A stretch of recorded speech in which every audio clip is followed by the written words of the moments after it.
And now welcome inside the Collins Arena as we get set for Jersey Blues basketball here on Brookdale TV. Brian Goudsward, Tim Catalfamo here with you as the Jersey Blues get set to wrap up the regular season today against Passaic. And for the women's team, it's been a great season. They've been the number one team pretty much from the get-go this year. And next stop will be the region tournament, which will be right here at home. But first order of business, Tim, is the game today, and it's a marquee matchup with number 1 Brookdale and number 3 Passaic. Yeah, it's a battle within the Region 19 conference, basically, Brian. Both of these two teams right in the top of the standings. For Passaic, it's a crucial game because they want to try to build some momentum going into that tournament. We know that both of those teams will be here.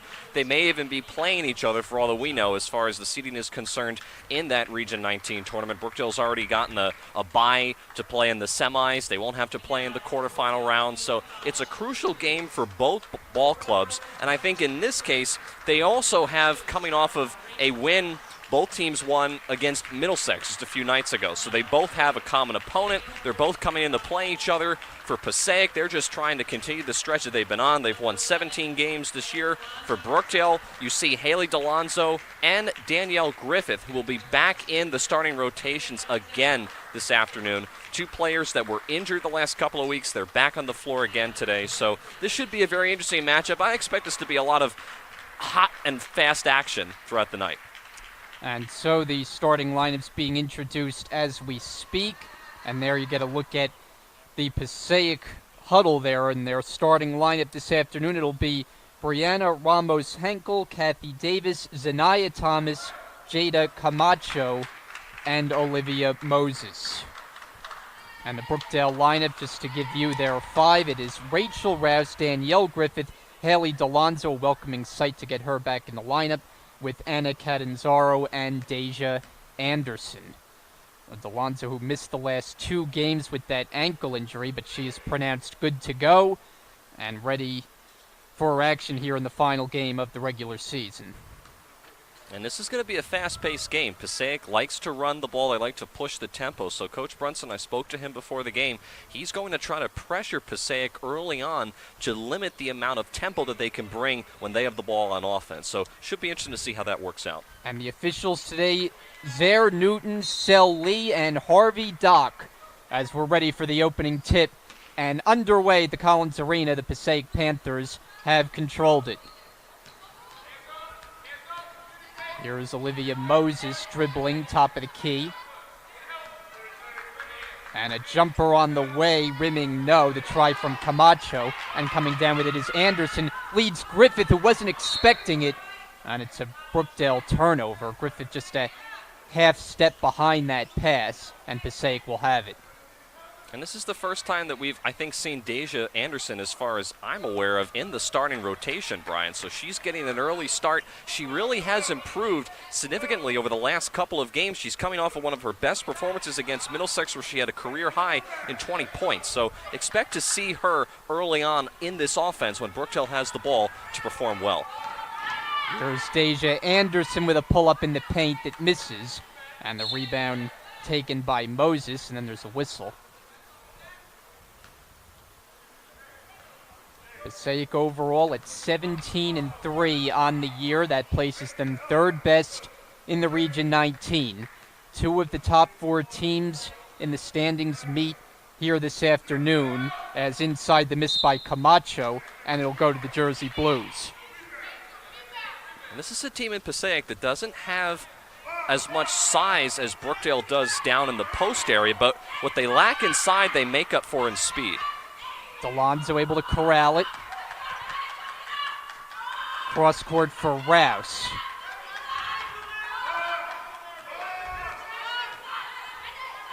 Rouse tries a 3. It doesn't go. And it's rebounded by Camacho.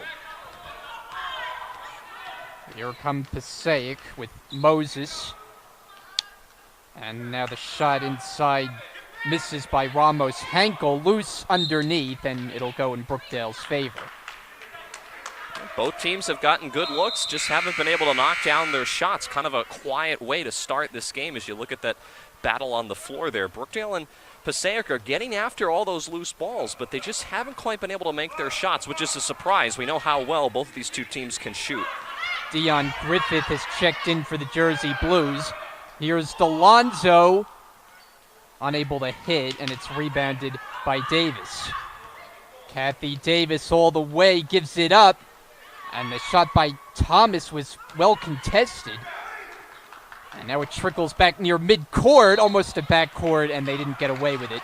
Backcourt violation, Panthers. And Coach Eaton is upset, and there probably should have been a foul. Look at this down on the post. Anderson slams into Thomas there on the left low post. That probably should have been a foul on Brookdale, and probably would have had Thomas go to the foul line, but no call.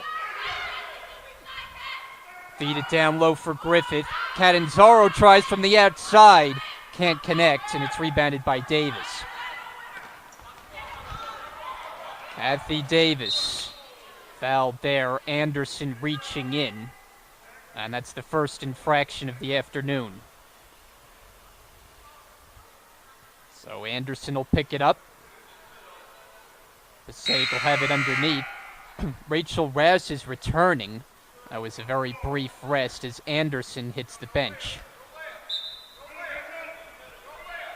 Inbounder Camacho. Out top for Thomas. Davis stripped of the ball and taken by Delonzo. Has Rouse with her. Rouse takes the pass. Shot misses off the glass. And back the other way, Moses.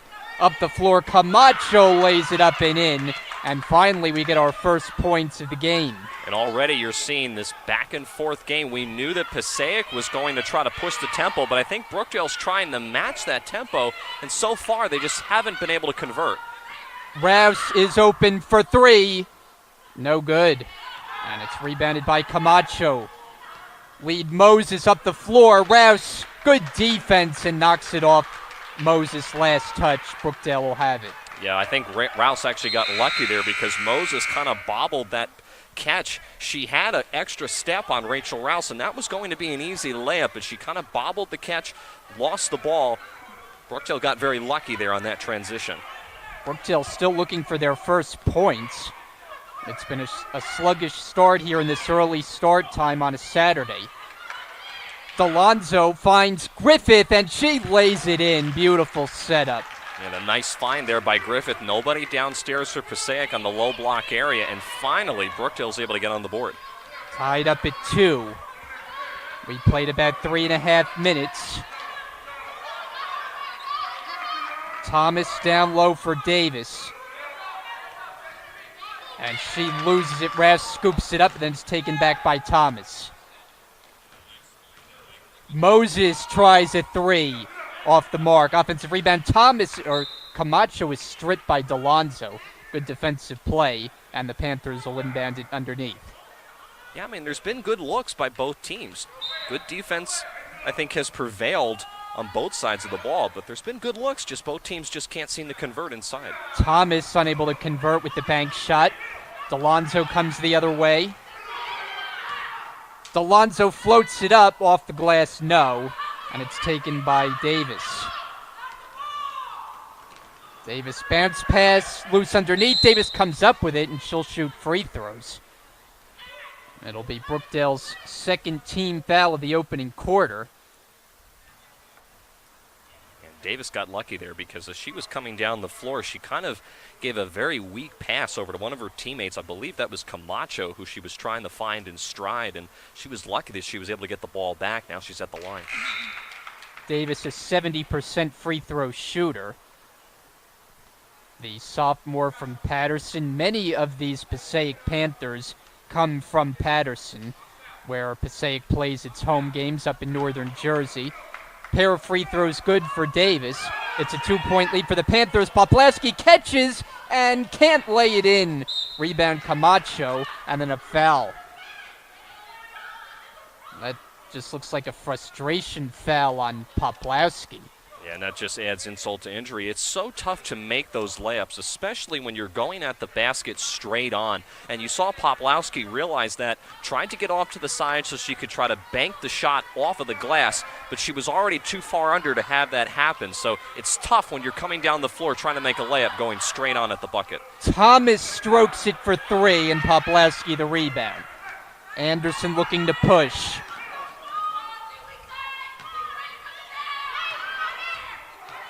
Anderson for Rouse, open for three, in and out, offensive rebound, putback is good. That was too easy for Griffith. Yeah, it was too easy. There was just nobody boxing out down there for Passaic. Low scoring first quarter. Each team has mustered only 4 points. Driving in is Thomas, and it was deflected out off Brookdale. Coach Brunson arguing that Passaic last touched the ball, and I think he may have a point there. I don't know if Dion Griffith ever touched that basketball. I think just Thomas lost it out of bounds. Moses, defended by Anderson. To the corner. Jumper on the way, it's no good. That was Ramos' Hankel. And here come the Jersey Blues, led by Anderson. Rouse tries another three. She's been off to start. It's rebounded by Thomas. Brookdale's got to get back on defense here. Thomas on a pull-up, short, and Anderson takes the rebound. Brookdale looking to push this way. Anderson tries a pull-up jumper. That's an air ball. And Brookdale is just out of sync offensively here in the first. Yeah, both teams just can't make a bucket to save their life right now, which is surprising because you look at the amount of points that both of these two teams put up on average. It's in the mid-70s, so I'm surprised that we've seen such a low-scoring affair in this first quarter. 6 minutes gone by, and we're tied at 4. Ball movement, and inside for Davis, came up short. It was well contested down low. And did they get a foul? Nope, it's just going to be an inbound situation for the Panthers. You saw Brookdale go to a 2-3 zone. They're back in a 2-3 zone again. Let's see if that affects the Panthers on offense. Ramos Hankel misfires, and it's knocked out back to the Jersey Blues. Well, you mentioned it being unusual to see these two teams struggle offensively. Passaic, in particular, is one of the better teams offensively. They average just under 82 points a game, shoot very well from the floor, just under 50%, but thus far, it just has not been happening, as Anderson couldn't save it, and that's a turnover. Yeah, there was some contact. Anderson wanted a foul. I don't think she's going to get that call, but you're right, Brian, and I'm surprised on the Passaic side because this is, I think, the best team in the Region 19 Conference as far as points are concerned, putting them on the board even better than Brookdale, which is number 1 in the standings. So for both of these two teams to be struggling right now, I think is catching a lot of people off guard. The drive inside by Thomas, shot misses, loose underneath the basket, and the Jersey Blues will take over. And it's not like they're bad shots. These are high percentage shots that both teams are taking chances with, and they're just not falling for whatever reason. Maybe it's the early start time, I don't know, but just both teams just look out of sync. That's a travel on Rouse, as Brookdale tried to advance it across the mid-court stripe. Delonzo comes back in, and maybe that'll give Brookdale a spark offensively, which they are in bad need of. 3 minutes to go in the first.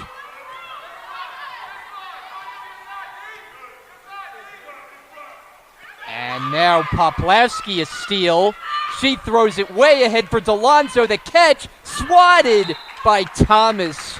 Oh, what transition defense that was.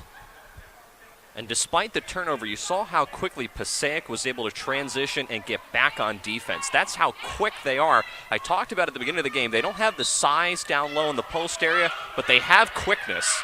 Poplawski able to save it, back out for Anderson. Anderson jumper on the way, doesn't go, and Davis has the rebound. Kathy Davis, and that's a foul. Anderson will get called for it, defending against Moses. She'll go to the line.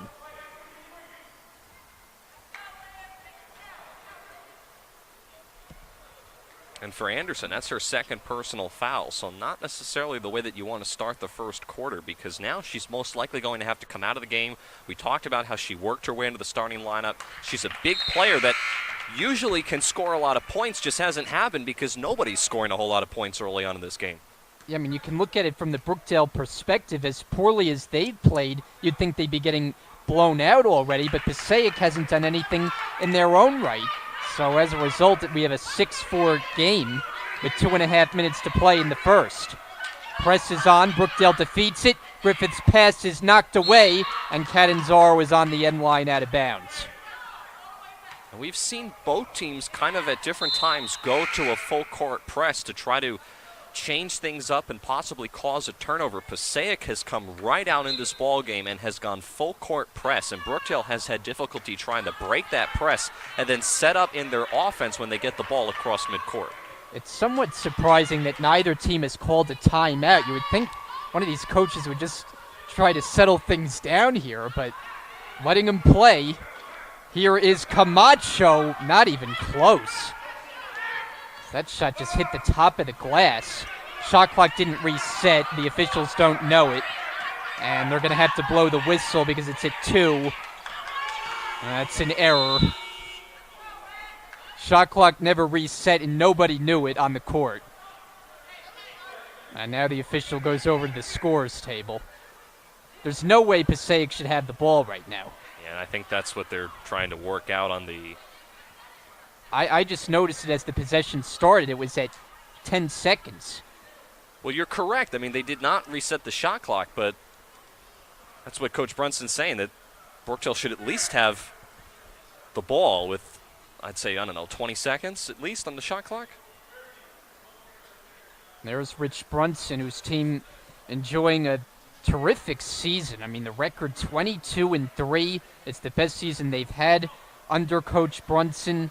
And no other team in the region has even 20 wins. So that just shows you how much better Brookdale has been than their competition in the region this year. Yeah, they really have been unstoppable. They've played very well. We talked about how they've clinched the top spot in the Region 19 Conference. They are definitely the favorite, but they're going up against a team in Passaic that is no slouch themselves. I mean, they are a good ball club, so this is going to be a very good test for, I think, Coach Brunson's team. They're getting their players back that they had that were injured the last couple of weeks, and Haley DeLonzo and Danielle Griffiths. So Brookdale's, I think, finally back to basics, having their entire roster on the floor. Meanwhile, the officials are still trying to sort out this shot clock situation. If they get it right, Brookdale should have the ball. I think what they're probably determining is how many seconds to put on the shot clock, and that's kind of difficult to figure out. But in the meantime, both teams just standing and waiting. Rich Brunson's getting an explanation. Yeah, I know the officials are trying to figure things out, and I certainly wouldn't want to be in their shoes as you get a good look at Coach Eaton there. I wouldn't want to be in their shoes, but I really don't understand what the issue is. Brookdale obviously has the ball. What I would do is I would just do a shot clock reset, not give them a full 30-second shot clock, but now they're going to give the ball to Passaic, so I have no idea. I have no clue what went on down there. Yeah, I think this is not the right call, but nonetheless, Passaic will take it. Wow. Outside the stoppage, they work with a 2-point lead. Both teams have had mighty struggles offensively. Here's Thomas on a 3, and it's good. Zanaya Thomas connecting from long range. Now the first 3-point basket of the game so far. Catanzaro comes up with air. It's snatched by Moses. Yeah, Brookdale's trying to play fast on offense. That's just not their style, and you saw that with a rush shot there from Catanzaro. And a rushed pass by Camacho as she threw it to nobody, and Brookdale will take over. Jersey Blues have Anderson, Rouse, Griffith, DeLonzo, and Catanzaro, the 5 on the floor. Only 4 points on the board for a team that's number 1 in the region standings. Rouse swings it. DeLonzo triggers a 3 off the back rim, and the rebound Camacho. Yeah, Brookdale's really not getting any penetration going inside. Good defense there by Passaic. Moses is open. That doesn't go for 3. The offensive rebound, though, by Ramos Henkel. And now Thomas on a second chance. Thomas stripped of the ball. Lee Delonzo up the floor. She will go in for the layup. And I think it's a testament to how good both defenses are, because the majority of the points in this first quarter, Brian, have been on fast break opportunities. We really haven't seen anybody, for the most part, take a shot and knock it down early or deep in the shot clock. It's been on these fast break opportunities going the other way. Shot clock and game clock nearly identical. About a 1 second difference. Thomas for three. Way off. Rebound. Moses back up again. It doesn't fall. And Anderson the rebound. Final 5 seconds of the first with the shot clock turned off. Ravs has to put it up. And Brookdale didn't get a shot away. And that's how the opening quarter comes to a close. Only 15 combined points. 6 of them scored by Brookdale. As we'll take a second look here at probably the one highlight Brookdale had, as that steal led to a Delonzo transition basket. After one, the score 9-6. Passaic in front. We'll come back for the second quarter after this. Is what success looks like, and here is where it all starts. This is Brookdale, college redefined, success reimagined. Take your next step at brookdalecc.edu. My name is Teray Gatlin, and I'm from Paterson, New Jersey, and I play forward on the Brookdale men's basketball team. I chose Brookdale as a school to attend to because I love the facility and I love the school, and it also carries my major, which is criminal justice. Hi, and welcome to the Fall Term Event Celebration. I'm Lauren Concar for Brookdale TV. We're here at the Bankier Library where students are gathered for games, prizes, free smoothies, food, and more. Let's take a look and see what's going on. Celebration is so important to the students here at Brookdale because for many of them it's their first experience in an academic library. It's awesome because we are not only about studying, we can come here and relax a little, like Sheila. Back inside the Collins Arena, Brian Goudsward, Tim Catalfamo, the rest of our Brookdale TV crew with you this afternoon. And a reminder that Jersey Blues basketball is brought to you by Joyce's Subs and Pizza. They are located at 655 Newman Springs Road in Lincroft and available online at joycessubsandpizza.com. And Tim, as we get set to start this second quarter, the question is, how will the offense turn up here after we saw both teams struggle on the offensive end in that opening quarter? Well, it's a very valid question, Brian, and I really don't know the answer to it. And we talked about in the first quarter, I think you made the point, why haven't there been any timeouts to try to reset things? I think it's simply because both coaches really aren't sure what to say. Both teams have had plenty of good high percentage shots. They just have not gone in. Certainly you can look at the type of defenses that both teams have presented and the turnovers that have been caused, but just for whatever reason, these shots are just not falling. Anderson, extra pass. Delonzo can't hit the three. Raz has the offensive rebound. Reset of the shot clock. Anderson is fouled on a reach-in by Thomas. And so 18 seconds into the second quarter, the Panthers pick up their first. I think that's going to be the key. You talk about what both these two teams have to do, Brian, in the second quarter. I think for Brookdale, the key is going to be getting that ball inside and getting to the foul line. They're not a perimeter shooting team. They've got to get that ball inside the paint somehow. Anderson fouled. And Thomas looks back to question the call, but she picks up a quick two personals. I was just going to say, those are quick two personal fouls on Zaniyah Thomas. So Anderson's got two personal fouls. She's still playing on the floor for Brookdale. Thomas remains on the court for Passaic, so both coaches not taking each of those players out. Griffith's pass is intercepted. An easy steal for Thomas. All the way to the basket. High off the glass. It gets the roll. That was nifty. And again, another bucket in transition. That's really been the storyline in this game. 5-point deficit. Raz regains control.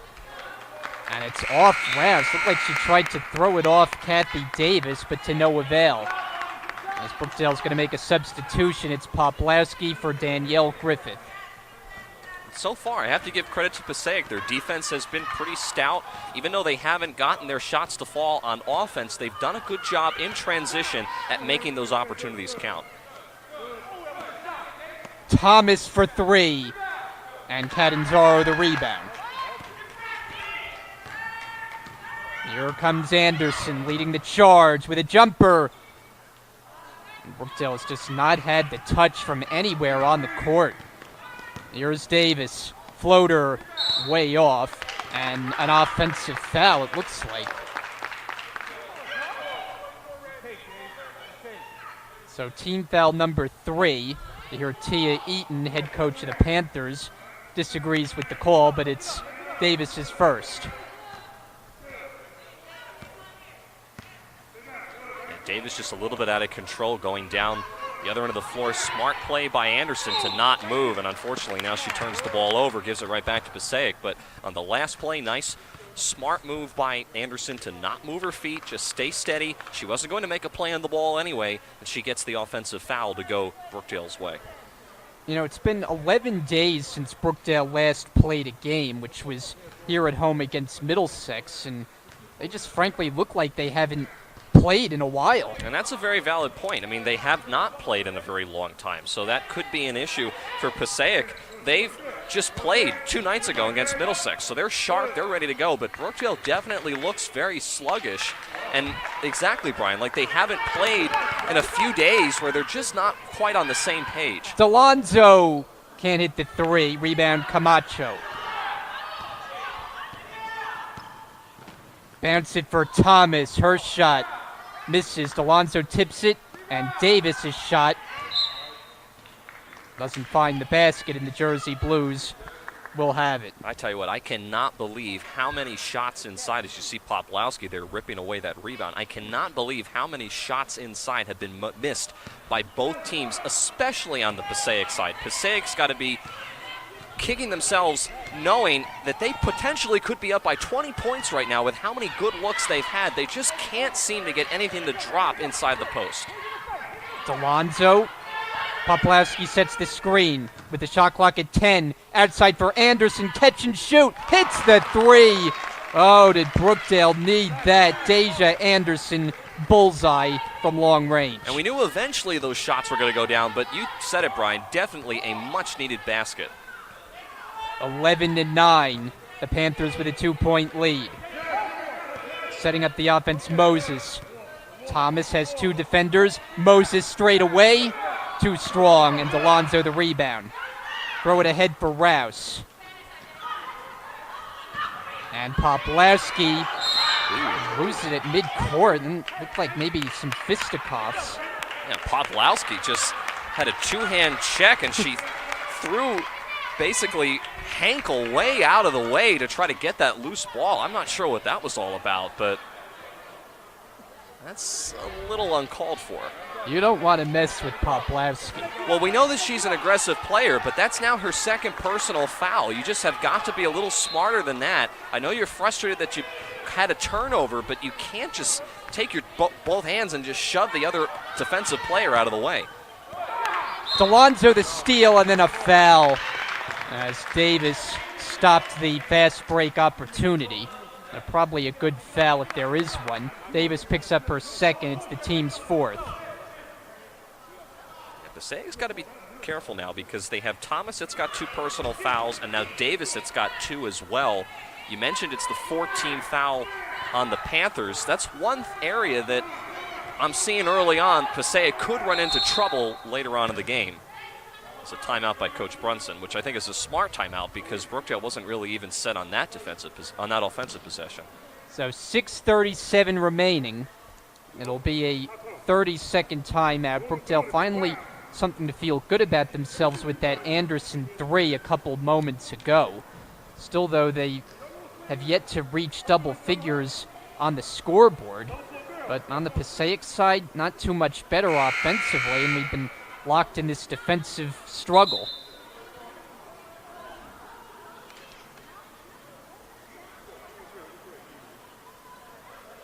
First game of our Brookdale TV doubleheader this afternoon. Men's game will come up about a half an hour after the conclusion of this one. We've seen Paul Chizek is in the building. He's ready. He made his presence known, let's just put it that way. Brookdale ball outside the timeout. Delonzo to inbound it.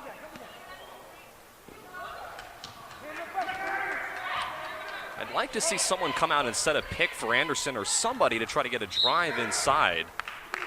Last touch out of bounds, Passaic. because we've seen Passaic really kind of stay home. I think they're now going to go to a 2-3 zone defense. At least that's what it appears to be. They're trying to force Brookdale outside, and they've done a good job of that. That's Catanzaro from Delonzo. The dish on the inbounds produces a 2-pointer to tie it at 11. And now Passaic and head coach Tia Eaton are going to take a timeout. This will be a 30-second timeout, too. I thought it might be a full timeout, and we're tied up at 11. Yeah, I think Brookdale slowly is starting to settle in. I wouldn't say that they've quite found their rhythm. To be fair, Passaic is also struggling on the offensive end. They've had plenty of high-quality shots. We've talked about them inside that just haven't been able to go in. But I think finally Brookdale is starting to shake some of that rust off. We mentioned that they haven't played in nearly 2 weeks. The last time they played was against Middlesex, and to be honest, Brian, that wasn't one of their best performances. I know that they were missing Haley Delonzo and Danielle Griffith, but it wasn't one of their best performances, so it's been a while since they've had a full roster with Delonzo and Griffith on the floor playing a full game. So I think it's just taking some time for Brookdale to get back acclimated to game speed. Thomas gets it to go. Well, that was Camacho. Check that on the inside to put the Panthers back on top. Yeah, good position. Poplowski was a little out of shape, and a nice finish. Delonzo. That's kicked out of bounds. Brookdale retains it. Delonzo for Anderson. 3 on the way. And a rebound to Davis. Camacho. Rimming no, and Poplowski takes the rebound. Contested there by Camacho. And Anderson across the midcourt line. And a good box out that time by Poplowski. Rachel Rouse has it stripped and stolen. It's Camacho leading the break and finishes it off with the layup. And we talked about, I feel like I've said this about 4 or 5 times already, Brian, transition buckets have been Passaic's bread and butter in this game. That is how they've been able to match Brookdale's defense, and Brookdale, just for whatever reason, is having difficulty getting back on defense when they have a turnover or they have a missed shot. Delonzo has it taken away. This time it's Moses. Moses with Thomas, back for Moses, and the easy 2. And a beautiful play there by Moses to get it back over to her teammate. Or a better play made by Thomas to get it over to Moses. Give and go. When you have a 2-on-1 situation, sometimes you can hesitate, but that was handled beautifully that time by Passaic. 17-11 as Passaic has gone on a 6-0 run. Rouse can't hit the 3. Offensive rebound, Griffith. Reset of the shot clock. Anderson, that's way off the mark. Moses the rebound. Here comes Moses, working on Delonzo. Back out to the perimeter. Davis sees Delonzo go by. Moses puts it home. This has just not been pretty for Rich Brunson, who is going to take a timeout. Yeah, Brookdale just doesn't look focused right now. Smart timeout there by Brunson. This will be a full timeout. We'll take a break here with 4:18 remaining until the halftime break, and Passaic has opened up an 8-point lead. A little. It's awesome to just share with friends and classmates. I was looking through the events that Brookdale provided for us. It's pretty cool so far. I chose Brookdale because it gave me a lot of opportunities to see what I really want to do in life. What we have going on in the library here is students can come here to work on a computer, get their email done, write a paper, get some quiet study time. If they need assistance from people, we have librarians here for their research help. We have the tutors for help with various coursework. We have our library staff that can point you into the right direction for our resources. Anything under the sun that's going to help you study, it's going to be here in the library. It was very fun. A lot of great things. Food is good. Games are fun. Met some new people. The library is really good because they have tutors here always to help you and various amount of resources.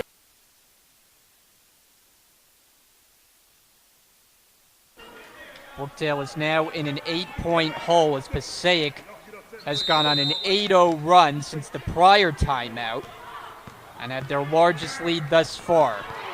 Brookdale looking for answers. They got the press to deal with, but able to get it across. Griffith underneath the basket. puts it up and in off the window. And a much-needed basket there, and an even better play by Danielle Griffith, showing a little bit of energy out of that timeout, but a nice find there by Catanzaro inside. I really do believe that Brookdale's just going to have to get more passes inside of the paint area, because that's where Passaic is a little bit weak. They don't have as much size as Brookdale. That's where Brookdale's got to go. Thomas, no shot, and they call it travel. So it'll be Brookdale basketball. Trying to change the momentum here in the final minutes of the first half.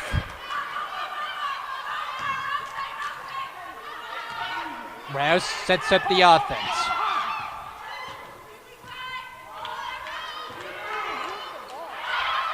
Griffith loses it.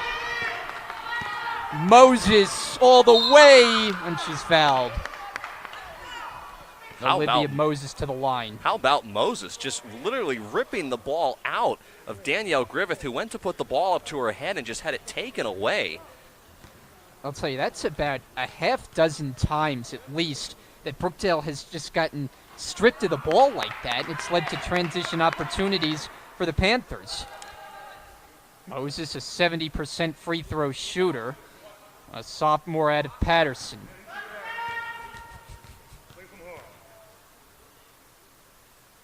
Second attempt, way short, but Camacho puts it back up and in. Nobody blocked her out, and she takes advantage. Lead back to 8 for the Panthers. That's a turnover.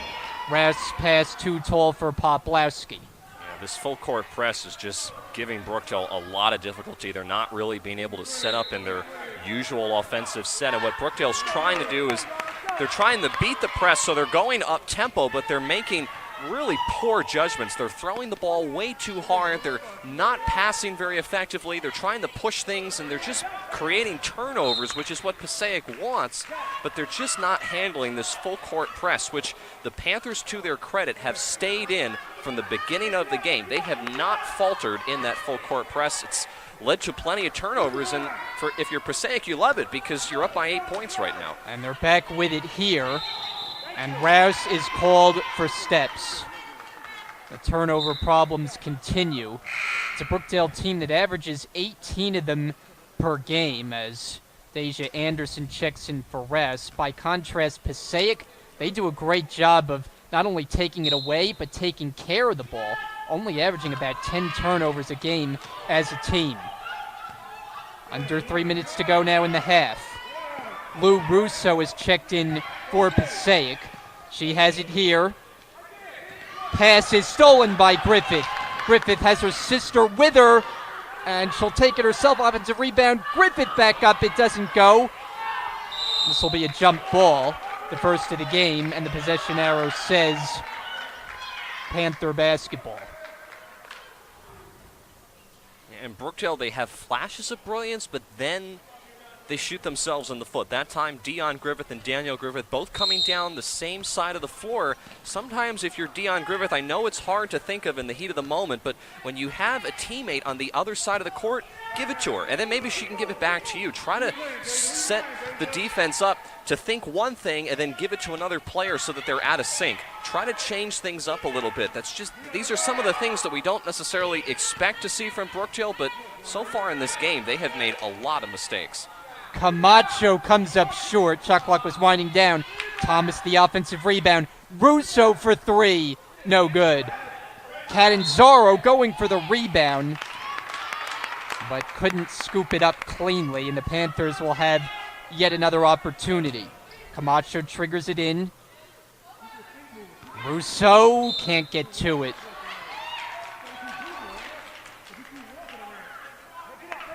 I know that Passaic has executed well on offense, and they're leading by 8 points, but I don't think Coach Eaton is too happy with the way they've performed either in the first half. They have made plenty of mistakes themselves, and that's just a classic example. You got to make that catch. Someone's got to be on the same page. Griffith can't hit. Poplawski fouled.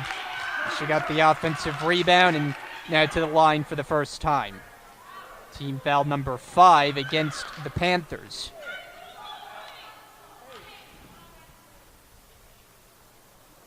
Also, Poplawski, 56% free throw shooter.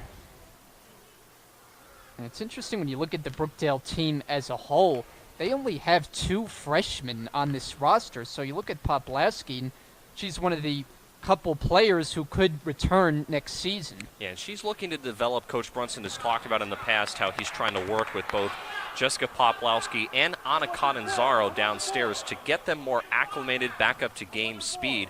And for Poplawski, it's been a rough week. She had the flu. She's been out the last couple days, so she's really kind of just trying to get back on track. But the entire team, as that's going to, I think, be a lane violation if I'm not mistaken, but just the entire team has just not been in sync to start this game. So Poplawski missed both, but now gets one more attempt.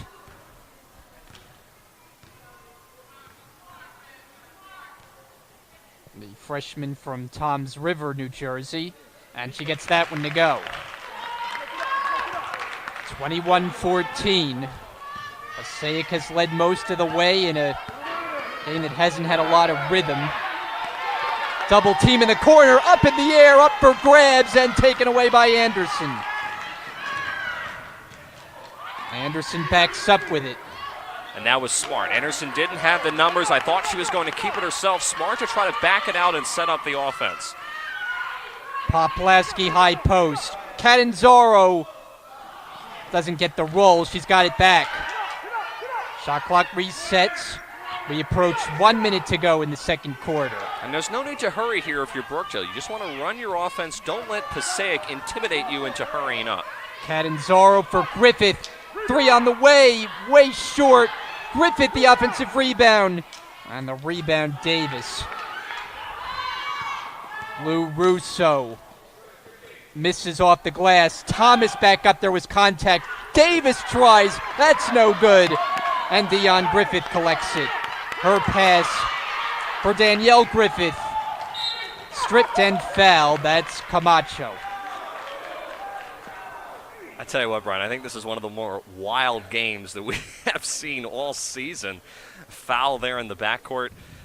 Going against Passaic to send Danielle Griffith to the line because now that's way over the limit for Passaic. They are in the double bonus. But this is one of the more wild games I've seen in a very long time. Both teams just cannot make buckets inside the paint. It's just unbelievable how many shots have just not gone in. And it's not like these are bad teams as far as points are concerned. These are teams that can put up a lot of points in the first half. They just, I don't know. I don't know what the answer is. I don't know what the issue is with both of these two teams. Griffith misses at the line. Shot clock's now turned off. Kathy Davis for Thomas. Thomas backing in. Blocked by Anderson. Thomas gets it back, but she's out of bounds. And now Brookdale can hold for a final shot attempt here in the first half.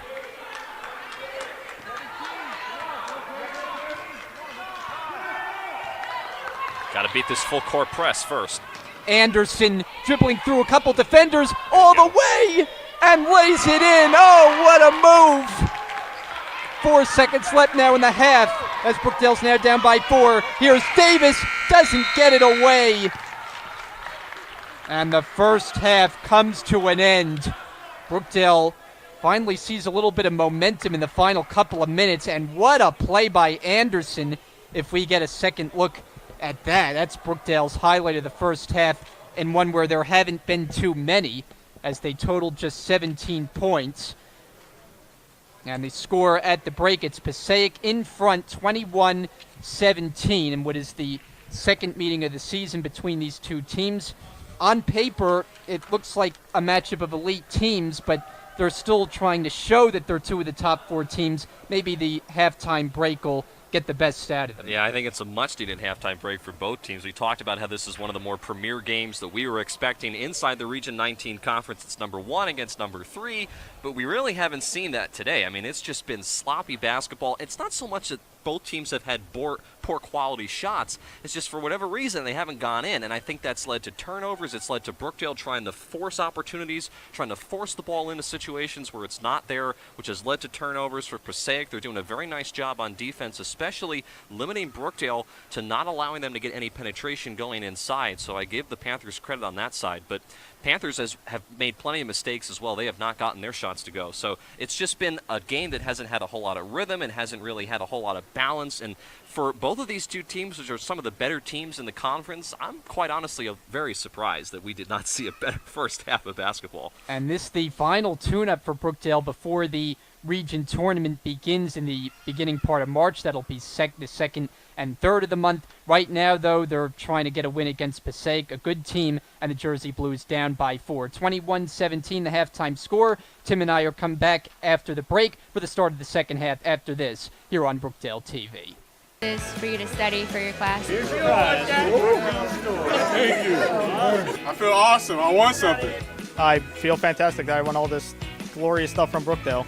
So that's it for today. I hope that you've learned how the Bankier Library is here to help you succeed. The Brookdale Foundation 38th Annual Education Open Golf Outing was held today at Eagle Oaks Golf and Country Club in Farmingdale. We had a spectacular day, a sellout crowd. We had our scholarship students here to thank our donors, to conduct a putting contest on the first tee. We had team prizes, we had individual prizes, we had a live auction, a silent auction, and we raised a lot of money for scholarships for our Brookdale students. I'm here to support Brookdale Community College and all that it stands for in helping the scholarship opportunities for young children who don't normally have an opportunity, of all different backgrounds and shapes and sizes and colors.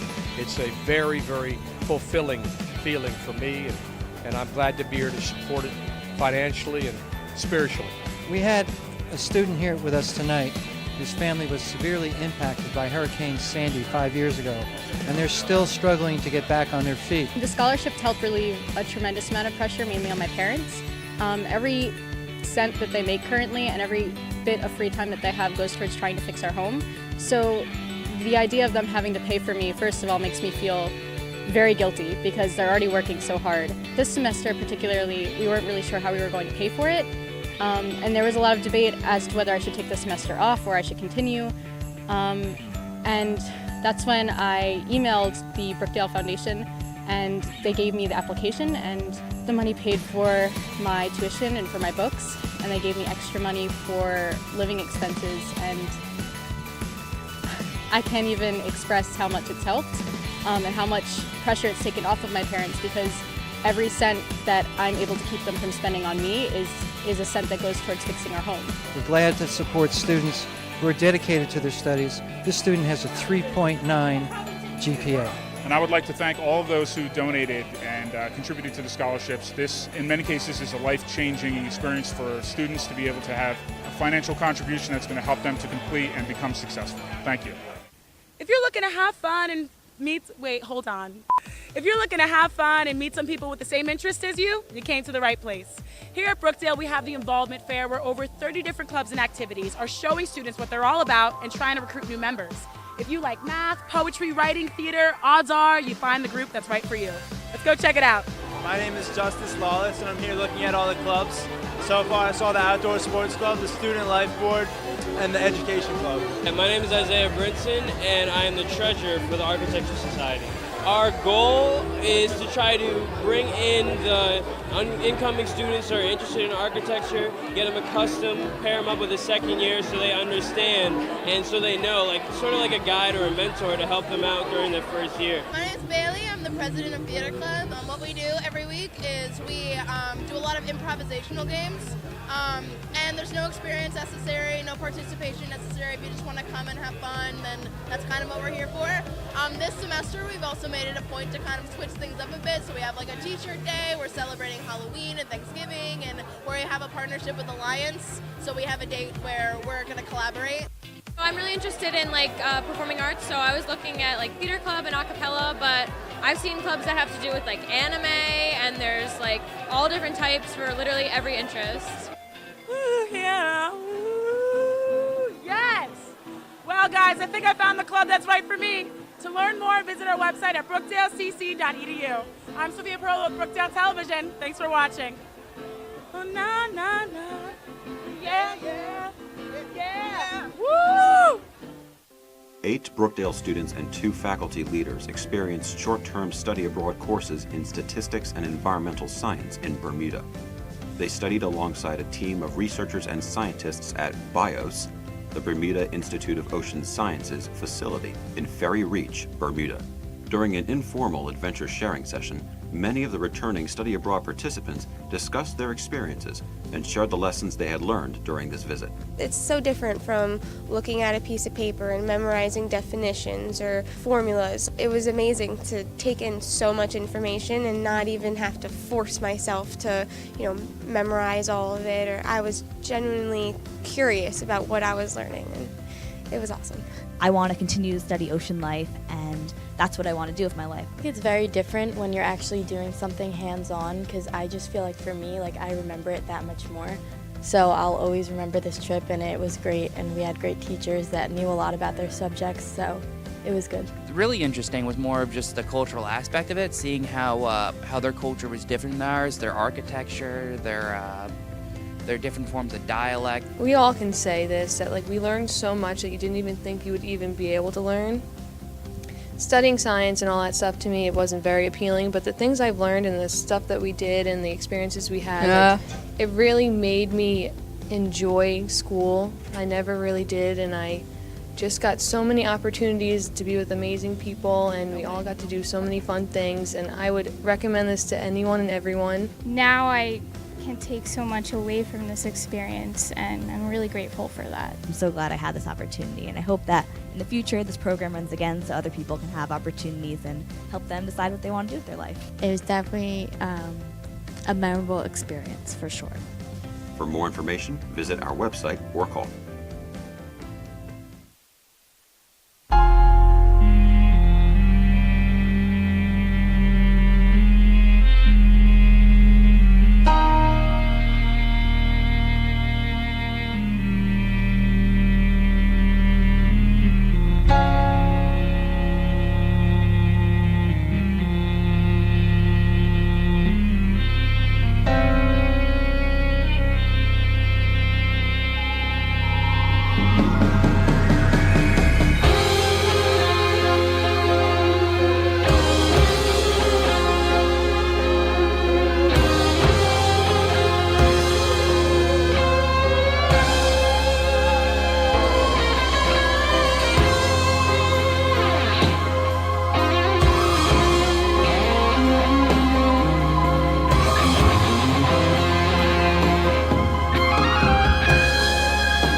When I grow up, I want to do animations.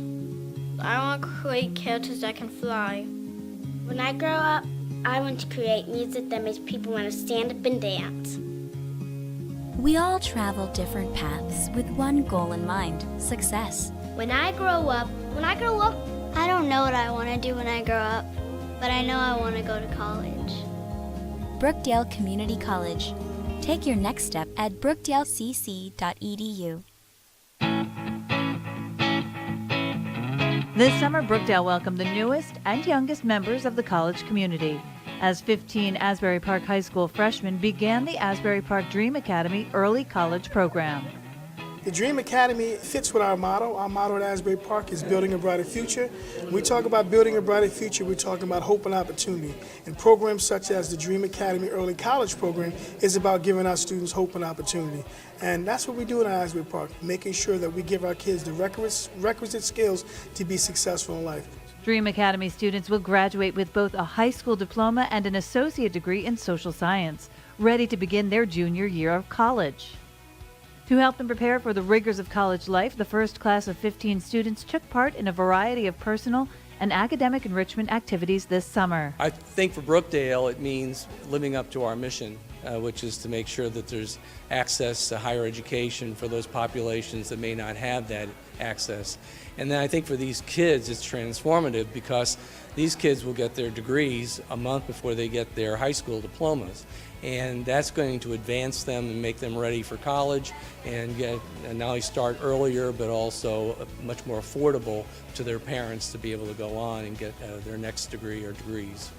I see a lot of these kids going on for their master's degrees and their doctorates, I'm sure, because they're so motivated. They received their official Brookdale student IDs, trained for the Accuplacer exam, were immersed in a Chinese culture course, and learned yoga to help them develop stress management techniques. A lot of our students in the inner city just aren't exposed to the things that they were exposed to this summer. Mandarin. Ni hao Ming. Hello, yes. The fact that they are learning to speak Mandarin and they're learning about the Chinese culture is not a typical experience that they would have. Yoga, again, not a typical experience that they would have. So they're being exposed to things that they wouldn't ordinarily be exposed to. And it's just opening up new doors for them and definitely a new mindset, which is what we want. At the conclusion of the summer enrichment program, Dream Academy students gave a college-level presentation on Chinese culture to a crowd of supporters that included family members and representatives from the Asbury Park School District, Brookdale, the Asbury Park City Council, the Brookdale Board of Trustees, and the Monmouth County Board of Chosen Freeholders. The Dream Academy provides students with a unique opportunity for academic enrichment and personal growth.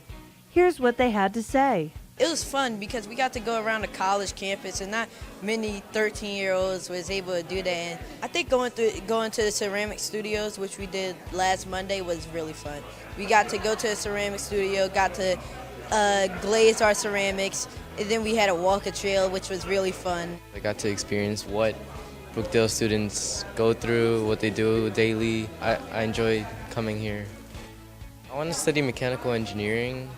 If not, I would like to be a professional athlete. If I work hard, I'll make it. This experience is very awesome.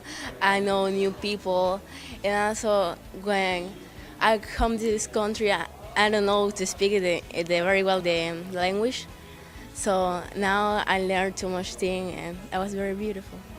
I want to be a doctor and make a difference in my family and be someone in life. My overall experience was like fun and like informational because I never knew the Brookdale campus was so big. And then I liked the trail that we went on from Thompson Park to here. It was long, but it was like fun and I got to be outside. And I really liked the classes that I took, like yoga, Chinese. It was fun. My future plans are to continue in this program, get my associate's degree, and then continue to go on to be an RN nurse.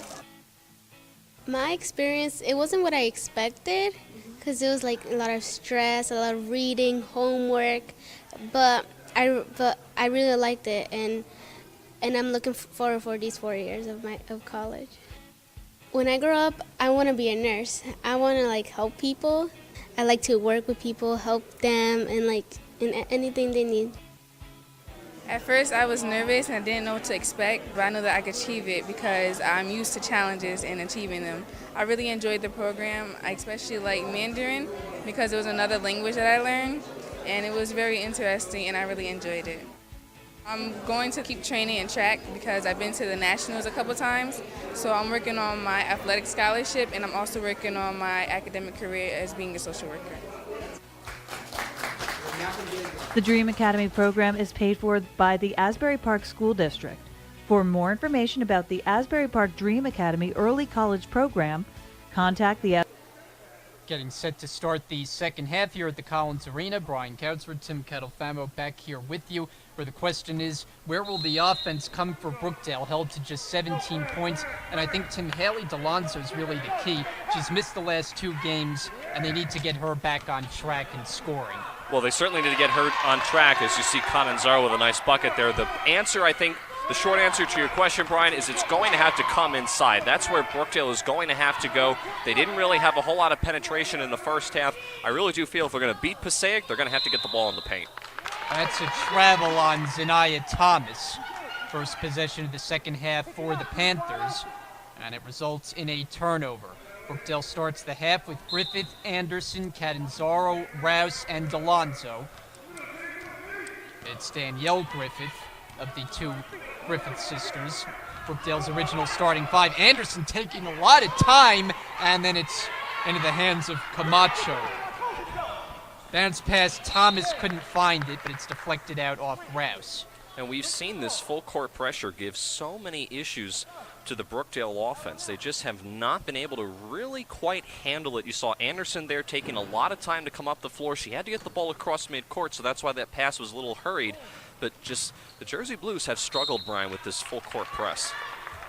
And now Passaic struggling with turnovers, a couple of them to begin this third quarter.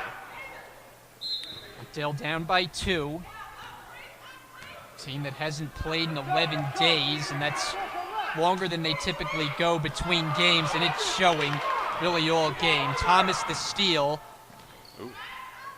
Finds Davis, misses the floater, and Delonzo scoops up the rebound. Now she looks to run with it, and now backs off. Yeah, I think Anderson hit her head there. She's kind of a little bit slow coming down the other side of the floor. I'm not sure what happened, but she's obviously a little bit behind the plate. Rouse misfired from 3. Anderson with Moses. And staying on this end. You see Anderson ripping the ball away. I actually think that was a quick jump ball by the officials. I'm surprised they didn't let that play out because I don't think there was enough contact with both players holding the ball long enough to make it a jump call. Here's Davis.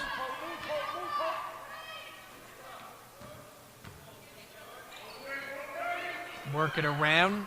Inside, Moses can't convert, and then Catanzaro was fouled after the rebound. And that time, good defense there by Brookdale. They were able to kind of remain in the 2-3 zone. Catanzaro downstairs squaring off against Moses. She kept her hands up, didn't really panic, and then she gets the rebound, and then Moses fouls her from behind. So let's see if Brookdale can kind of build a little bit off of that momentum. Last touch, Panthers. Brookdale to inbound underneath with Delonzo. Looking for the equalizer on this possession. Outside for Rouse. Delonzo for the lead. Catanzaro fields it, and she'll go to the line. Fouled by Ramos Hankel. Yeah, Delonzo's just not feeling herself. Those are shots that normally Haley Delonzo makes no problem, but she's really kind of stuck from behind the perimeter for the majority of this game. She really hasn't gone inside very often, and I wonder if there's a reason why. Maybe she doesn't want to further aggravate that ankle injury that she's coming off of, or she just wants to try to play it safe. But her strength really is kind of driving the ball inside and taking those shots when they're open, not sticking to behind the perimeter. So I'm a little bit surprised by that, but I think it has something to do with that ankle injury. Catanzaro 50%, and on cue makes 1 out of 2. 21-20, presses on. Panthers get it across with Moses. Thomas calling out a play. Gives up her dribble. Now Davis. Shot clock winding down here for Passaic. Down to 8, double team. Davis turning the corner. Pass tipped to the baseline. Hankel shot blocked by Delonzo. I think Delonzo may have gotten away with a foul. Brookdale gets set up. Looking for the lead on this possession. Catanzaro for Delonzo in the corner. Delonzo this time drives, kicks, Rouse for 3. Way off the mark, and the long rebound tracked down by Thomas. Zanaya Thomas all the way to the basket, fouled by Anderson. There's not a whole lot Anderson could do there. One-on-one, difficult to defend when you're trying to backpedal. The team's coming with the ball the other way.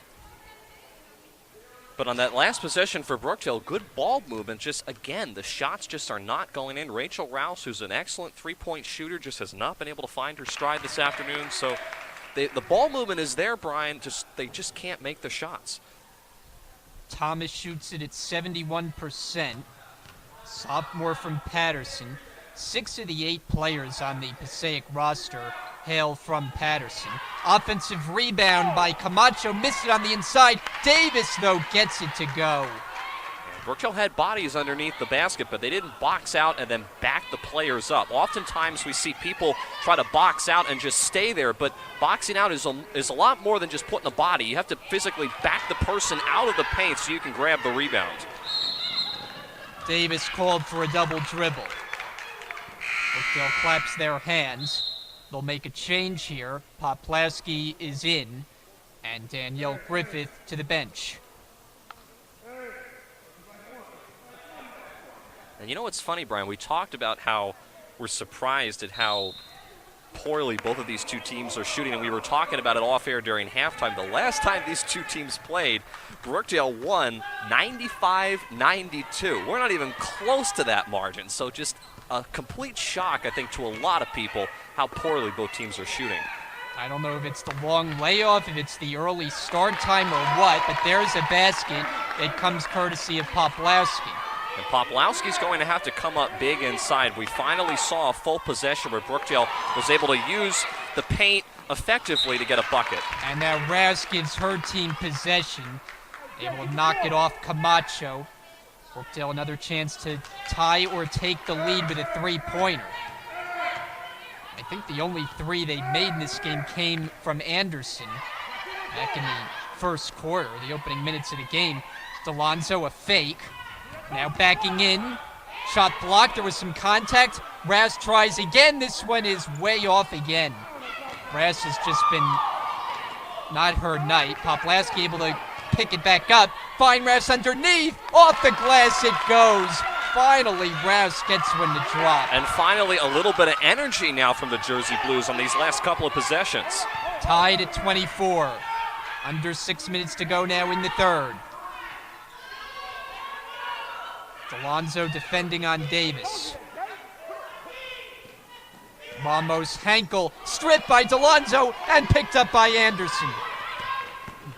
There you go. Anderson all the way and high off the glass. And did she hurt herself? She came up a little bit gimpy after that layup. It was an awkward shot. I think she was expecting some contact that never came. Passaic kind of just let Anderson go. So I don't know if she pulled a muscle, but that was definitely an awkward shot. Thomas for 3. Doesn't go. Poplawski has the rebound. And Brookdale has the lead for the first time in some time. Looking to add to it. Catanzaro backing in, puts it up, and a rebound to Davis. Catanzaro's got to set her feet. Effie Davis is stopped on a foul by Anderson. It'll be Brookdale's second. That's a big foul on Anderson because now that's her 4th, Brian. So 1 away from fouling out. As a result, she heads out of the game. Alexis Espada in for the first time, and now it's Dion Griffith for Haley Delonzo.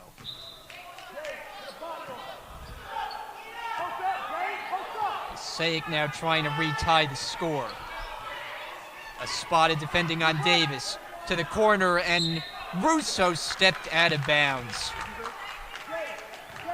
And to start the second half, we've seen actually Passaic have a little bit of difficulty on the offensive end. Brookdale has changed up their defense a little bit, and Passaic is having difficulty because Brookdale has started to make their shots. They've gotten back on defense.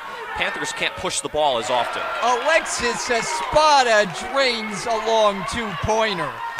So Espada just into the game immediately makes her presence felt.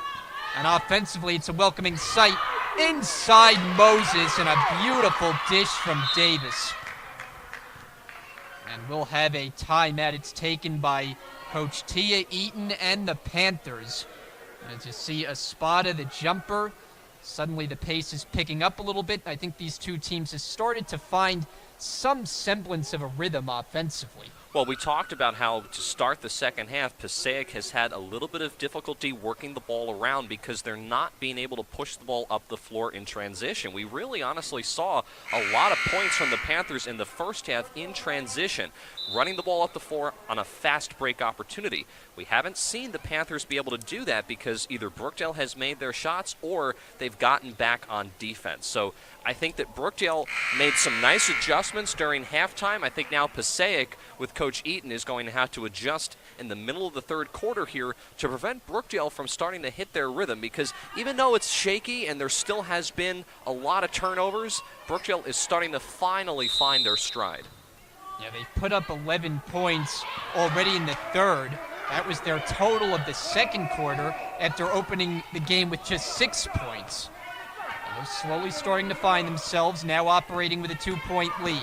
And if you 4 minutes to go, third quarter. Poplawski, a lot of contact, as hitting the deck hard was Davis. But the foul is on the Panthers, and Poplawski readies to shoot.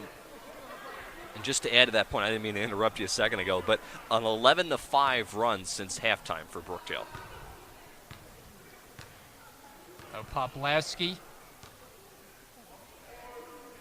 She's got quite a ritual at the free throw line before she doesn't get the roll on the first one. I've always been interested in free throw rituals. Some guys really take their time. Well, it's all about rhythm, and it's one of the more difficult shots to make. A lot of people think that a free throw is really easy. It's all rhythm, and if you're not quite in sync, you're going to miss it every time. So it's a very rhythmic shot where you have to be in sync. You have to come up at the same time. You have to release the ball right at the right time in order to have that shot go in. Thomas into the lane with a floater that goes down. That is tough to stop. Zanaya Thomas, who's the leading scorer for the Panthers, she averages just over 25 a game, and she has skills. A spot up for three, doesn't go. Long rebound, Thomas looking to run with it. Rouse is back, Thomas all the way, and fouled by Rouse. Both teams, the fouls are starting to add up quickly. We'll check the number on Rouse, but Brookdale's got to be careful here, along with Passaic, that they don't make fouls the main storyline in this second half. We talked about Deja Anderson on the Brookdale side. She's got 4 personal fouls, so you have to be careful that you don't get yourself in a position, especially on some of these fast break opportunities, where you start fouling left and right. Thomas, one more coming. Delonzo set to check in next. And 2 out of 2. Here's Delonzo now for Espada.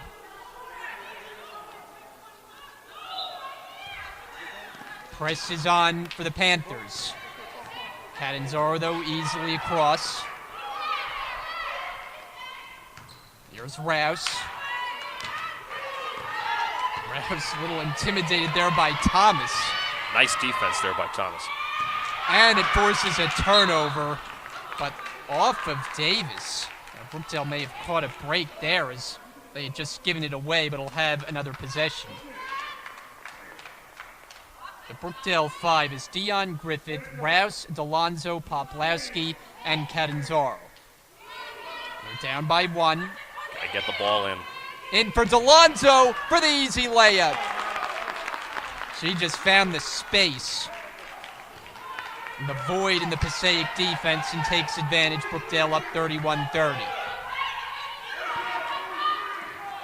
Down low and a reach-in call.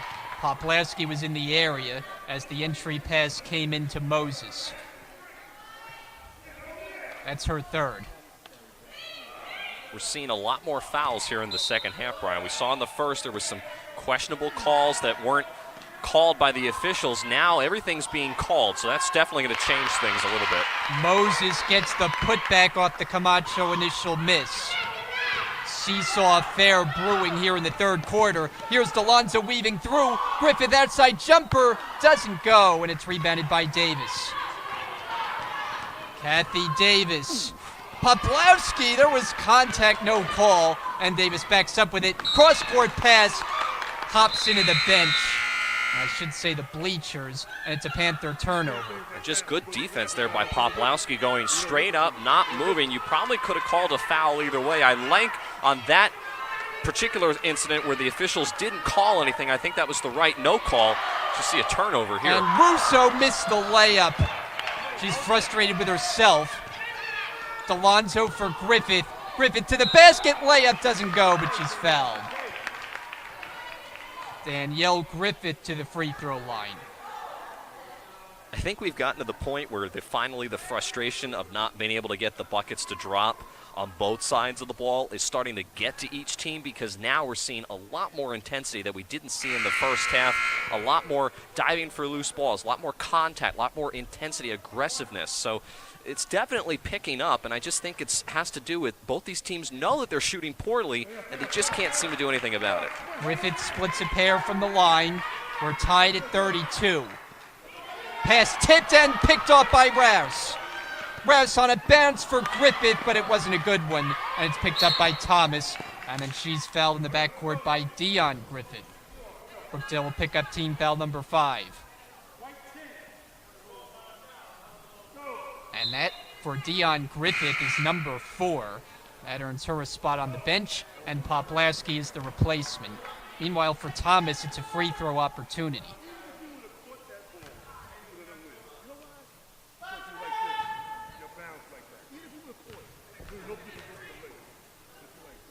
First attempt. No good. And we talked about Thomas as being such a dynamic player, Brian. She usually shoots around 50% from the floor. Obviously, nowhere near close to that number this afternoon, but she had 44 points against Atlantic Cape, a season high just a few weeks ago. So she's a dynamic player, but she really hasn't been able to use her effectiveness against Brookdale's defense. Griffith lays it in, and credit Delonzo for the assist. Well, Delonzo hasn't been scoring much, but she's still setting up her teammates, and the last one puts Brookdale back in front by a point. Thomas directing traffic.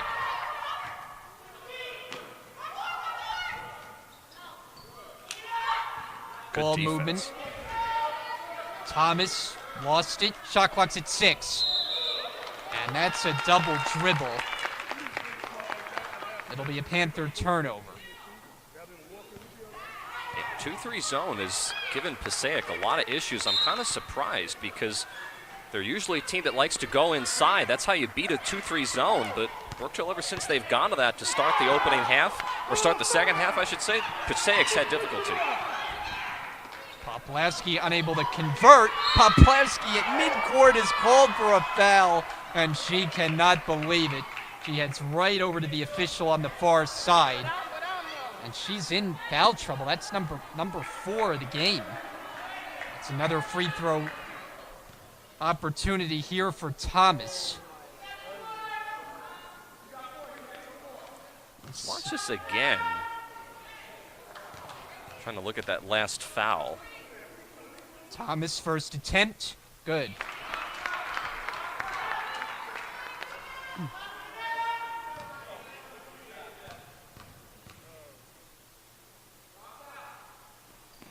And 2 out of 2 for the sophomore. Meanwhile,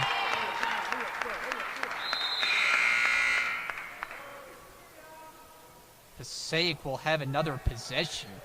Catanzaro heads for the bench. Replaced by Espada. Inbounded for Thomas, bumped by Rouse. Out on the perimeter. Thomas into the paint with a shot. Too strong, and Rouse elevates for the rebound. Under a minute to go now and ticking. Third quarter of play. It's been kind of a strange game all in all, and I mean, that kind of shows you why, as Espada's shot just goes over the backboard. It's just been one of those ugly games in a sense that no one really has been able to develop any rhythm. We saw a little bit of that to start the third, but we're back to just having teams just struggle to get any decent shots. Inside for Moses, and it's last touched by the Panthers. About a 4-second difference shot in game clock. Passaic showing some heavy press. They got all 5 in the back court. Good denial, in for Delonzo. And now the Panthers back off as Delonzo crosses.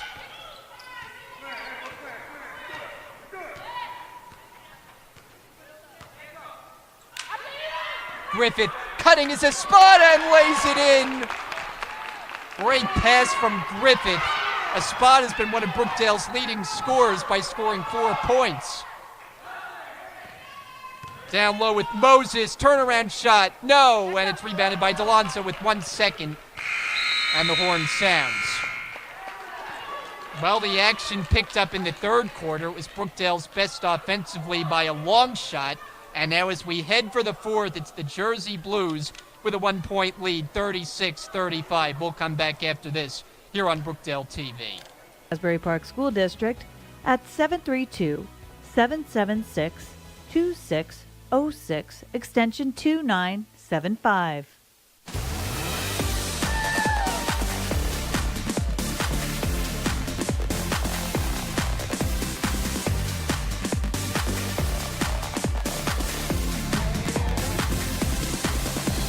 My name is Demi Vernikov, and I'm part of the Student Life Board. And this year we're having our Welcome Back Week and Involvement Fair. So basically what that is that we're getting students who are returning students and new students to come in and experience what Brookdale has to offer, which is a dozen different new clubs, different people where you can meet new people, make new friends, and definitely make different connections with different people, and kind of just get involved like what we have here with different music going on, with different activities going on, with even like the fried Oreos and the funnel cake, just to get involved, have a good start to the year. And it's really great to always get involved, because when I came to Brookdale and as soon as I got involved with student life, I absolutely loved that I made different connections with people, I made new friends, and so many different memories that I'd love to look back on as soon as I graduate from Brookdale.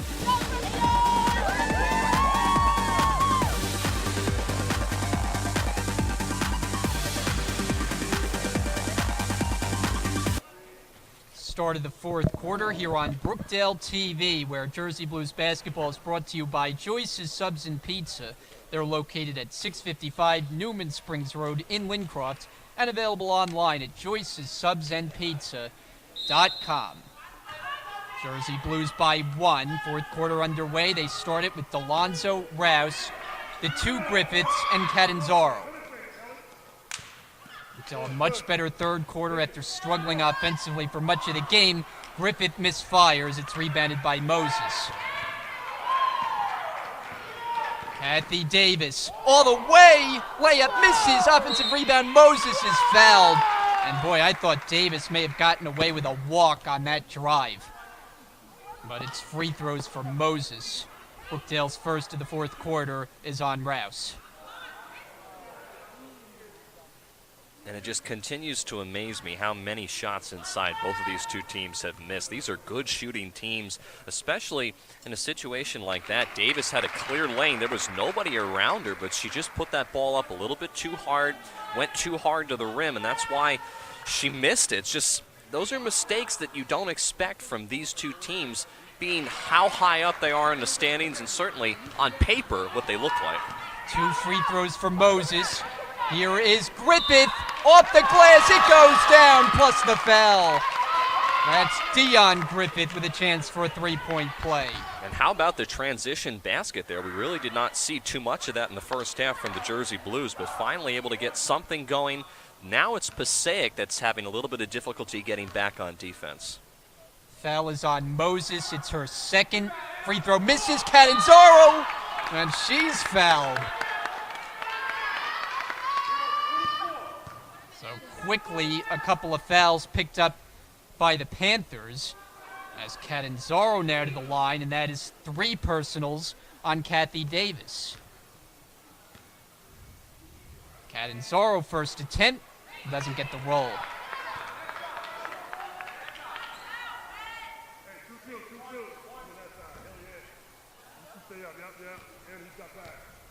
Catanzaro, the other freshman, with Poplawski, they are the only 2. Another offensive rebound. Catanzaro jumper. Rimming, no. Griffith collects it. She can't put it in. And Thomas has it for the Panthers. My goodness, I tell you what, those are several opportunities at the rim that Brookdale had, and they just couldn't convert. That may come back to bite them later on in the fourth. Thomas for Russo, 3 on the way. It's an air ball collected by Davis and the putback. Kathy Davis, who averages a double-double for Passaic, 17 points, 13 boards. And the Panthers are back up by 1. Catanzaro along the baseline. Gets the bounce on the jump shot. Canazaro's probably thinking to herself, finally get something to go my way, because she's taken that jumper and every single time it's rimmed out. Thomas weaving through traffic, and she'll go to the line. The fouls are starting to pile up on both sides. Free throw opportunities becoming plentiful. And Thomas is back there for Passaic. 71% shooter. First one's good. Deja Anderson, who's been in foul trouble, so not much of a factor lately, but in now to replace Catanzaro. Thomas, one of 4 Panthers who averages double-figure scoring. That's a deep team that Passaic has. And they are back on top. This is a seesaw battle as the lead changing numerous times here in the second half. Griffith able to find herself and then out of bounds. Brookdale will get another opportunity.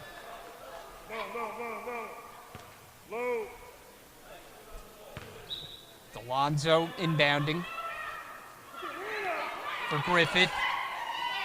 Alonzo's doubled.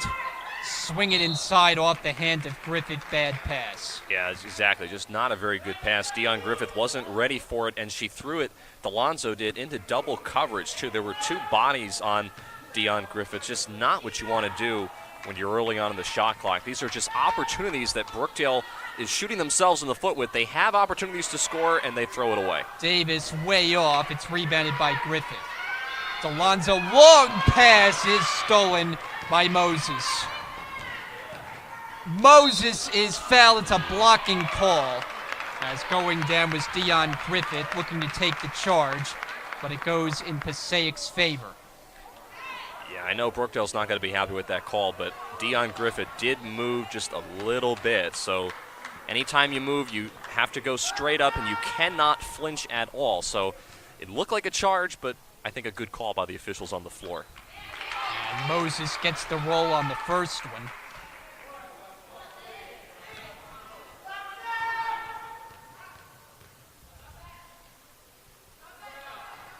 Gets them both. 43-40. Anderson trying to provide a spark. Rich Brunson calling out.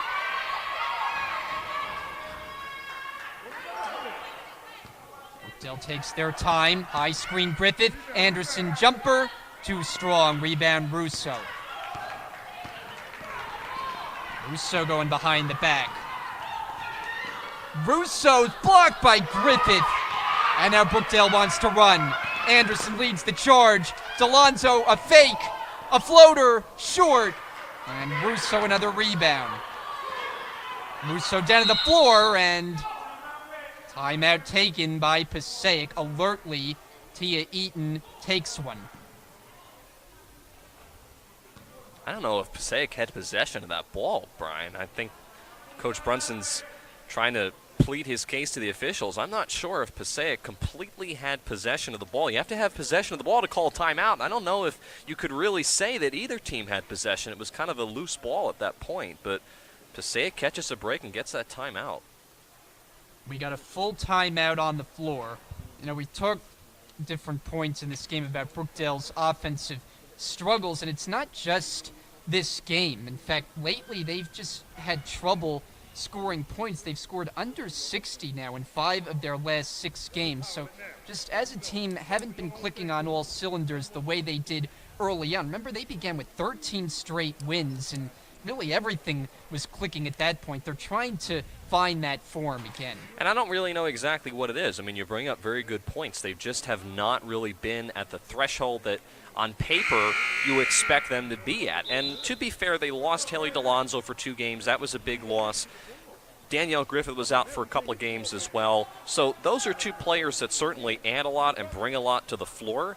But even still, the other players on the team, players like Rachel Rouse, Anna Catanzaro, Dion Griffith, Jessica Poplowski, they haven't been able to step up and fill that void. So it's been frustrating at times for Coach Brunson. Even though they've been able to get those wins, they're just not playing to the level that we expect them to be. So we're set to go outside the timeout. Panther basketball. And now we get a whistle. And Rich Brunson is looking for an explanation. I'm not sure why they blew the whistle. Well, I think what they want to do is they want to put the shot clock at 26, not 28. Because technically, according to the officials, Passaic had possession of the ball, and therefore that would have taken a couple ticks off the shot clock. We'll hit the 7-minute mark, 4th quarter. That's a turnover as the pass through the hands of Thomas. And it's this 2-3 zone. We've seen Brookdale go back and forth, switching up their defense, but it seems like every time they go 2-3 zone, Passaic, for whatever reason, has difficulty and turns the ball over on offense. Brookdale can tie on this possession with a 3. Poplowski will check in at the next whistle. Stagnant possession to start. Griffith, pass knocked out of bounds. Brookdale will have it with 9 to shoot. Poplowski in now, and she replaces Dion Griffith. 9 on the timer. Alonzo in for Poplowski. Can't convert. It's rebounded by Moses. And miscommunication. Moses is frustrated with Russo as the communication continues between those two, and Anna Catanzaro is back in for the Jersey Blues, replacing Danielle Griffith.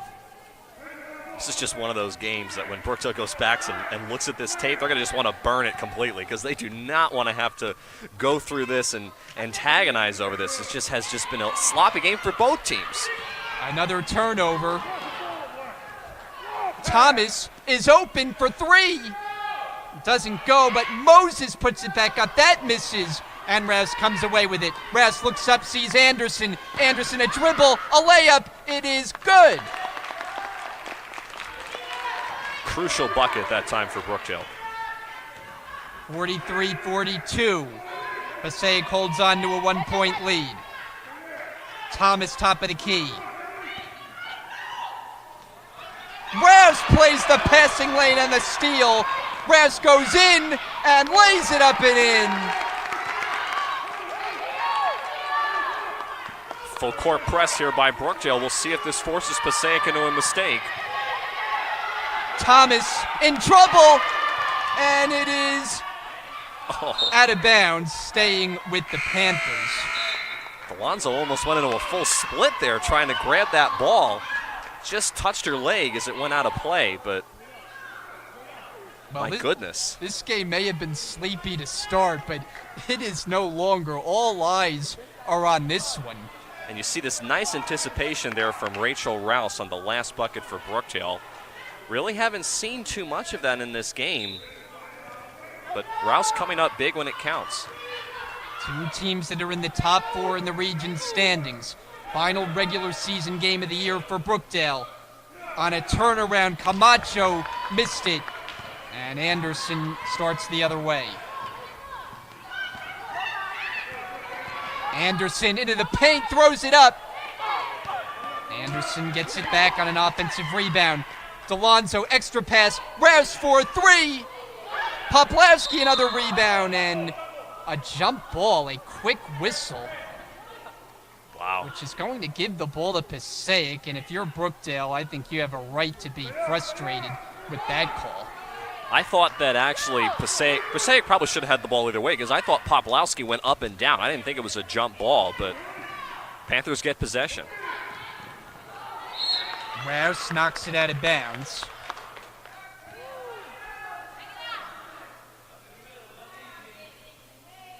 Inbounder is Ramos Henkel.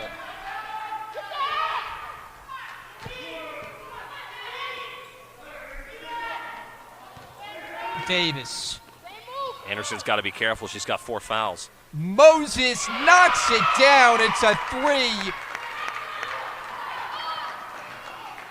Olivia Moses, who spends most of her time down near the basket, shows off the range that time and gives her team the advantage once more. Now Brookdale looks for the answer. Shot clock is down to 10. Anderson working. Anderson almost threw it away. There's 4 to shoot. Rouse for Delonzo. Delonzo the heave. It's not a good possession for Brookdale.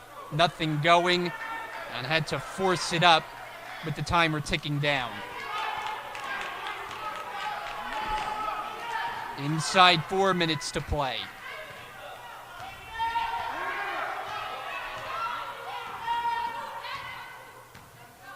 Ramos Henkel.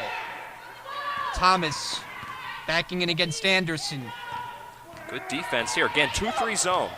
Moses puts it up. No good. And Delonzo takes the rebound.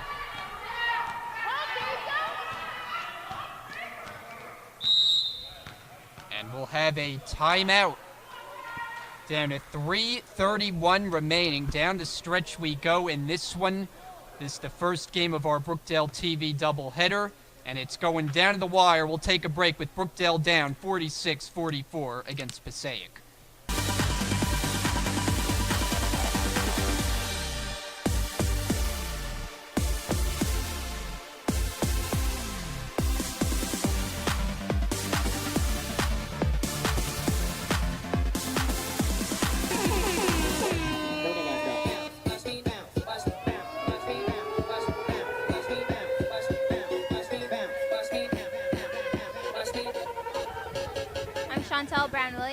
I'm a Brookdale student and I'm with the Brookdale Dance Club.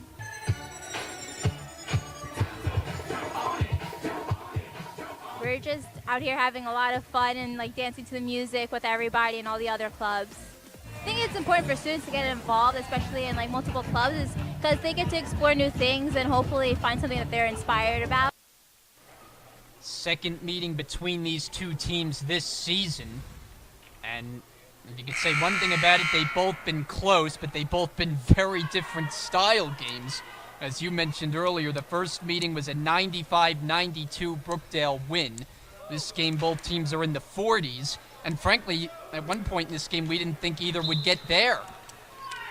But it's 46-44, Passaic leads Brookdale ball outside the timeout.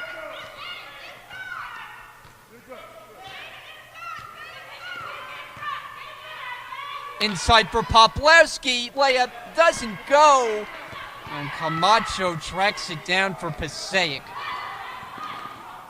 Thomas picked up by Anderson.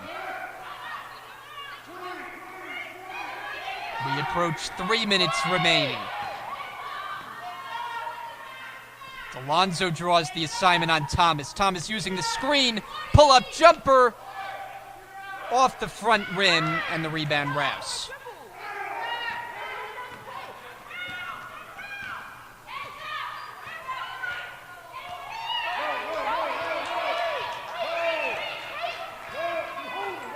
Now a switch defensively with Ramos Henkel defending on Delonzo. Delonzo for Catanzaro, she's fouled. And that was a nice job by Catanzaro setting that pickup and waiting for that play really all afternoon long. She comes out, she sets the high ball screen, and then once she makes contact, she spins and she goes to the paint. Delonzo was able to find her, and now Catanzaro's at the foul line. Second charge to Brianna Ramos Henkel. Catanzaro with 2 free throws can tie it. First one, good. And these are crucial baskets from the line. Brookdale has struggled the last couple of games. They only shoot 62% as a team from the charity stripe, so these are big buckets from the foul line for Anna Catanzaro. In and out, rebound Moses. Davis brings it ahead.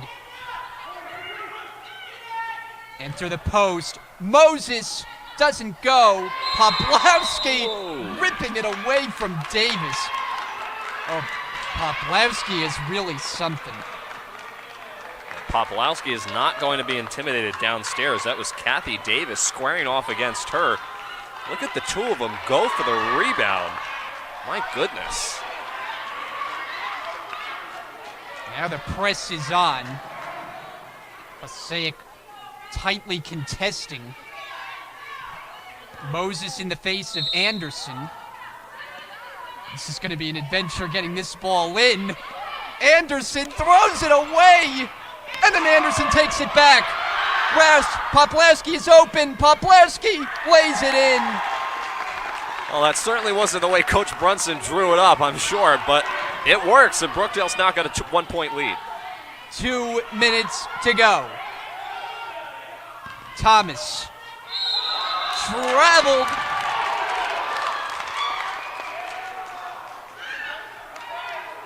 Big turnover, Panthers.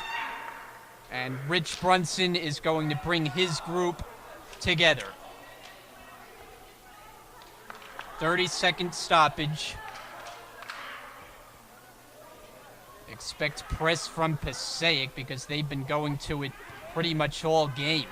And it's worked effectively. I mean, we really have never seen Brookdale get into a rhythm. As you take a look at the play a moment ago with Poplawski and Davis downstairs fighting for the rebound.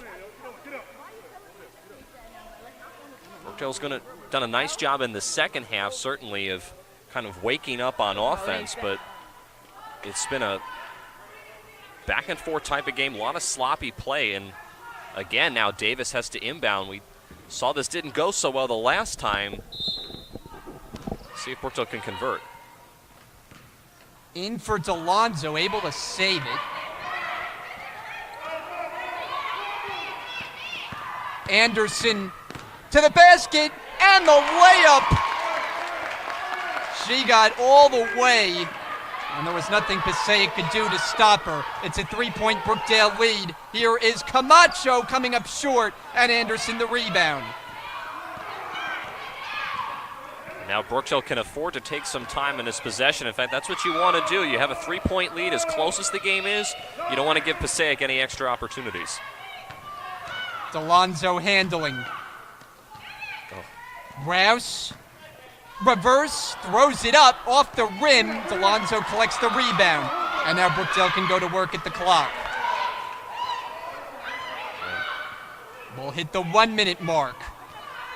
Thomas defending DeLonzo.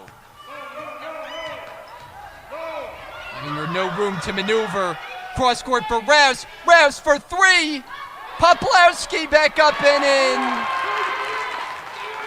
This might be Poplawski's best game. And a travel. Oh, Passaic is unraveling at the seams. A game that they controlled for much of the way, but the last couple of minutes, missed shots, turnovers, lack of execution in the most elementary parts of the game. And it's doomed them. They're now down by 5. And I think Passaic picked up a technical foul there. I'm not sure who was it assessed to. I think it was on Kathy Davis. But Brookdale's going to get the ball, and they're also then going to be shooting 2 technical foul shots from the line. So wheels have definitely come off the wagon here for Passaic in these last couple of minutes.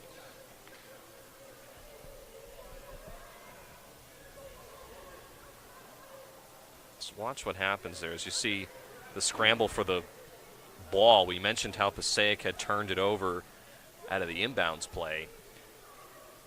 But it just goes to show you how crucial that bucket a few plays ago was from Deja Anderson.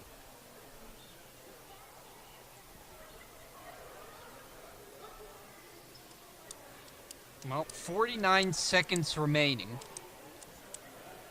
Brookdale up 51-46 as they look for win number 23 on the year. They haven't lost at the Collins Arena, looking to go to a mark of 11-0. And as mentioned, the region semifinal and final will be played here, and that'll be on March the 2nd and 3rd. So as you mentioned, technical foul I don't think we got the number. It was on Kathy Davis. So Delonzo is ready to shoot the tee.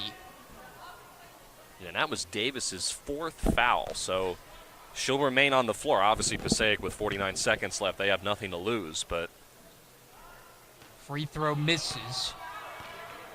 Delonzo has shown some rust here in her first game in a couple of weeks. Had that injured ankle, missed the last 2 games, and Brookdale hasn't played now in 11 days, and unable to convert at the line. And these are big misses from the foul line, Brian. 49 seconds to go. We still have a lot of time left in this game. Brookdale still has to inbound the basketball. I'm sure Passaic is probably going to try to go for a steal and then foul. They have no choice, but still a lot of time left in this game. Ramos Hankel. Surprised for not fouling earlier, as now finally somebody fouls. And there it is on Thomas. I think Thomas frustrated that Ramos Hankel allowed that much time to run off. So team foul number 5. It will not be shooting. Well, no, actually, if it's the 15th foul, they should be shooting. It is. At first, it looked like they were lined up to inbound it, but now Delonzo will try to make good at the line. The 2-time Conference Player of the Week earlier this season. Had an outstanding all-around year, and that one is good.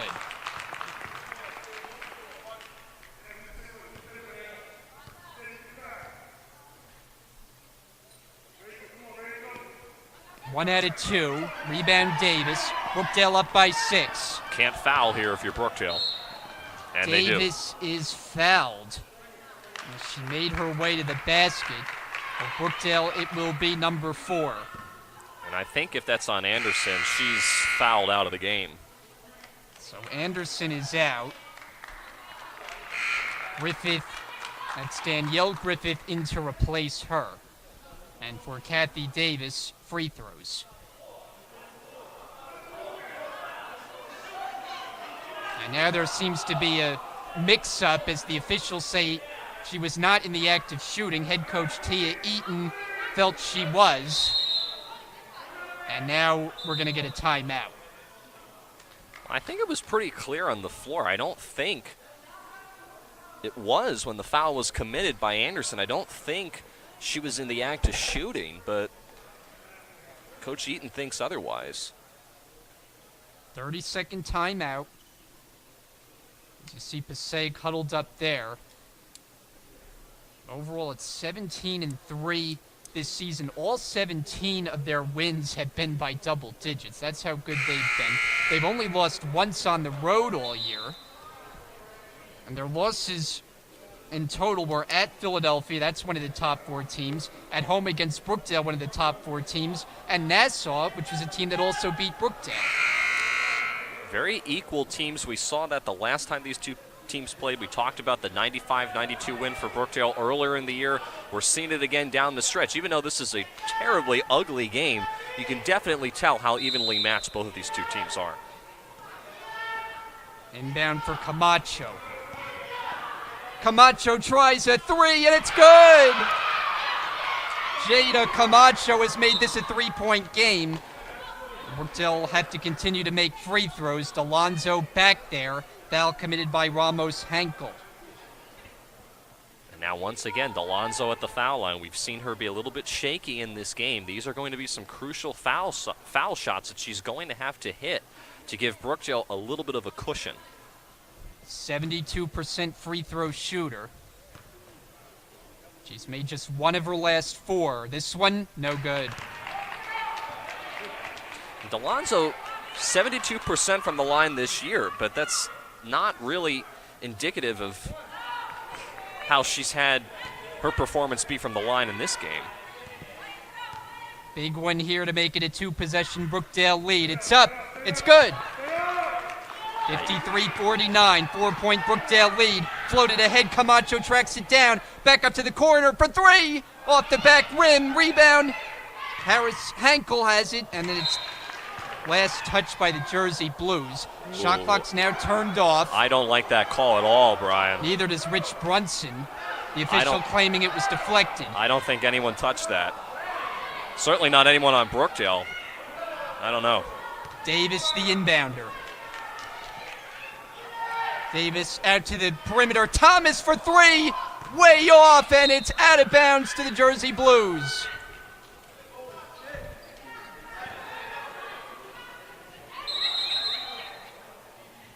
There's a whistle. And now we're ready to inbound it with Griffith.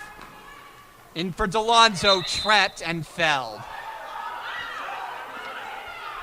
Tia Eaton did not feel there was enough contact there. She thought her team just trapped DeLonzo trying to get a steal.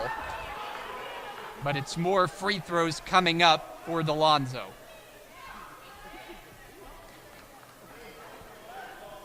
Needless to say, neither side is very happy with the officiating, Brian. I was just going to say, one of the stranger games on a lot of levels that we have seen. One thing Brookdale has avoided is their lowest point total of the season. That was in a loss at Sussex when they totaled 48. Didn't look like they were going to get there early. DeLonzo, though, another miss. She gets some words of encouragement. Whether or not DeLonzo makes this bucket, what Brookdale cannot do at all is foul. You have to play good defense, but you can't send Passaic to the line. Big make there, 54-49. Here come the Panthers and Davis to the corner. Thomas for three, no good. Offensive rebound, Camacho. And she is fouled, and was it in the act of shooting? It's 3 shots. Well, there's only 1.2 seconds remaining. Still, though, a critical error by DeLonzo as she picked the worst possible time to pick up her first personal foul. 3 attempts for Camacho. And shoots it at 68%. First one, no good.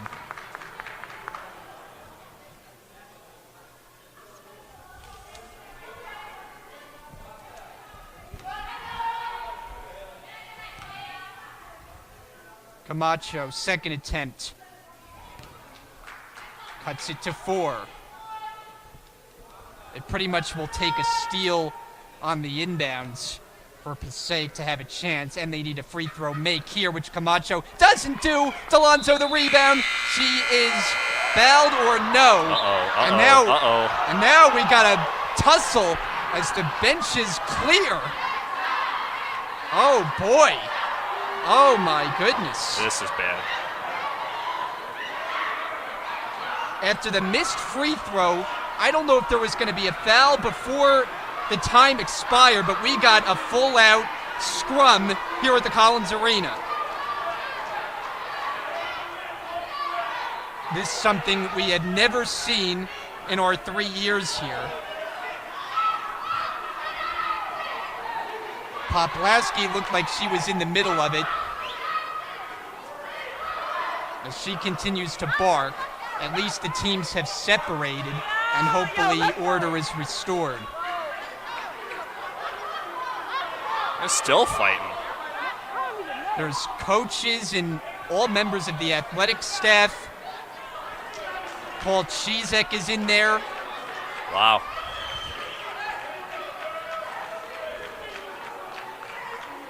Well, this was definitely one of the stranger games that we saw. And it ends in rather unprecedented fashion.